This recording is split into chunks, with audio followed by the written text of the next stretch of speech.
This is Zombie Apocalypse for the PS3 and the Xbox 360, download only. It's made by Nihilistic Software. It came out in 2009. I think this is a largely overlooked title. Basically, it's a typical dual analog shooter in the vein of Smash TV and Robotron, but it's up to 4 players. And yeah, you just kill a bunch of zombies. The gist of this, and the beauty of it in my opinion, is just the sheer destruction. I mean, this is just a playground for zombie destruction. This is the whole point in the game. You know, it is challenging, the difficulty ramps up as you go along, but just initially you can tell straight from the get-go that the point of this game is for you just to have a blast, and that's exactly what it is. The gist of it is, kill all the zombies on the screen, rescue the sort of damsels in distress, and every time you rescue them, they'll give you a pink teddy bear, which is effectively an explosive grenade. And you know, you've got to build up a score multiplier by killing as many zombies in a row without you know, ceasing to kill them, and at the same time without dying yourself, and that's how you score.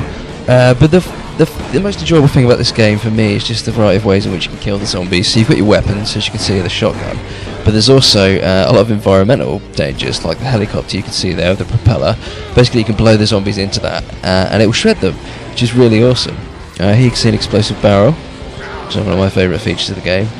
You know, who doesn't love blowing up zombies? This game is everything you'd expect from a zombie game or a bad zombie movie. It's even got terrible voice acting at the end of each level, which you'll hear here. Yeah, I'm a bad motherfucker. That's right. You don't mess with Sergeant Kickass. But you know, you can overlook these things because it's a cheap shooter. It's multiplayer, it's online, and it's just awesome to have, you know, take out hordes of zombies like you see here.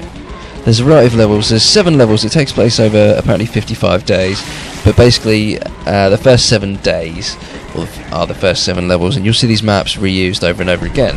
What they do is introduce new enemy classes to make it more difficult, and obviously throw more zombies at you, to the point, as you can see here, where you can often be overwhelmed. But then it pops you straight back in with any additional lives you've got, so you can just continue slaughtering the hordes of zombies.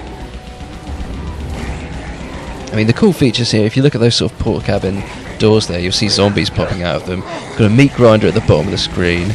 There's just so many environmental features. Some of them aren't even gameplay features, but they just look fantastic. And here's some more awesome voice acting. Sir, yes, sir.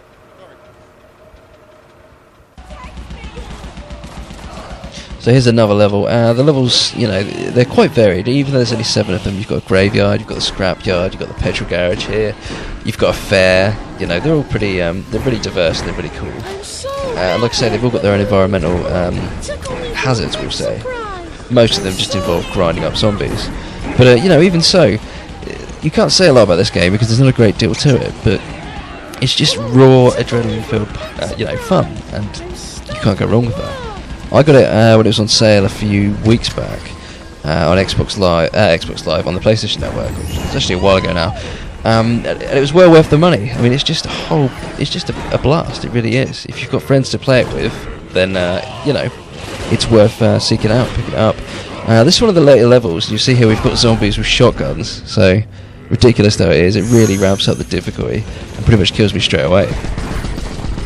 There's also a variety of weapons. There's machine guns, there's shotguns, or a shotgun. I'm pretty sure there's a flamethrower, but I didn't see it. There's a hunting rifle, which is effectively a sniper rifle. Like I say, Molotov cocktails, you've got the exploding teddies, and all the environmental hazards. I mean, there are a hell of a lot of ways to kill the zombies in this, and they range from like just really amusing to just completely gruesome.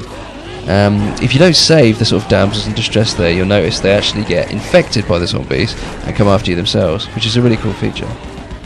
That digger there, which is now going to disappear, can actually crush zombies' bodies if you shoot them in the hole as well.